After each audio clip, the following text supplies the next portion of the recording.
लेकिन उसके बाद भी भारत को एक पर करना बहुत मुश्किल होता, क्योंकि उस समय 562 रियासतें थी लगभग, ठीक है। उनमें से 4 रियासतें ऐसी थी जो भारत में मिलना नहीं चाहती थी। उनमें जूनागढ़, ये हैदराबाद और कश्मीर, ये 3 तो प्रमुख थी। और उन्होंने स्पष्ट ने तो ऐलान कर दिया कि हम भारत के साथ रहना नहीं चाहते हैं। तो उनको एक इकट्ठा करने में जिन्होंने महान योगदान दिया था वो सरदार वल्लभ भाई पटेल ही थे। अब सरदार वल्लभ भाई पटेल ने जो एकता का संदेश दिया था, वो एकता आज अपने अंदर कम दिखाई दे रही है। उसे समझने कि एकता से क्या होगा और एकता से नहीं रहेंगे तो क्या होगा, उस स्थिति पर बच्चे आपको बताएंगे कि एकता में कितना बल है और अलग रहने से कितना नुकसान है।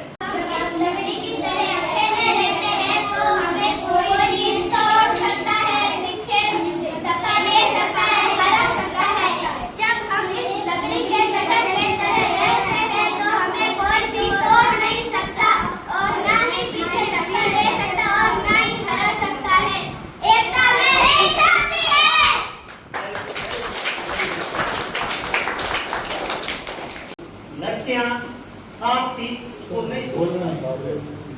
अब इसमें बहुत गहरा रहा। वर्तमान की जो परिस्थितियां हैं उसमें अपन देखते हैं तो घर के अपन शुरू करते हैं।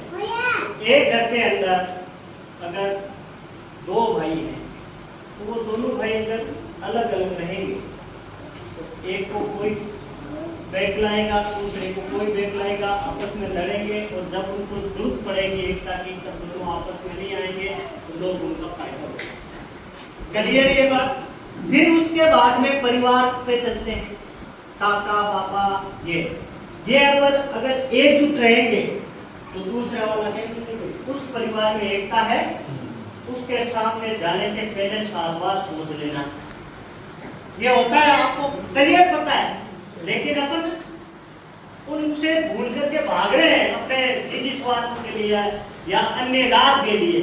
तो जब अपन इस प्रकार भागेंगे तो उसके अलावा जैसे परिवार आ गया, परिवार के बाद में अपनी जो समाज है वो आ गया, समाज के बाद में गांव आता है, गांव के बाद में तहसील आती है, तहसील के बाद में जिला आता है, जिले के बाद में पूरा देश। अगर देश के अंदर एकता है तो कोई दिक्कत नहीं। अगर एकता नहीं है तो आपने अभी नेपाल में जो हो लावा वो सुना है।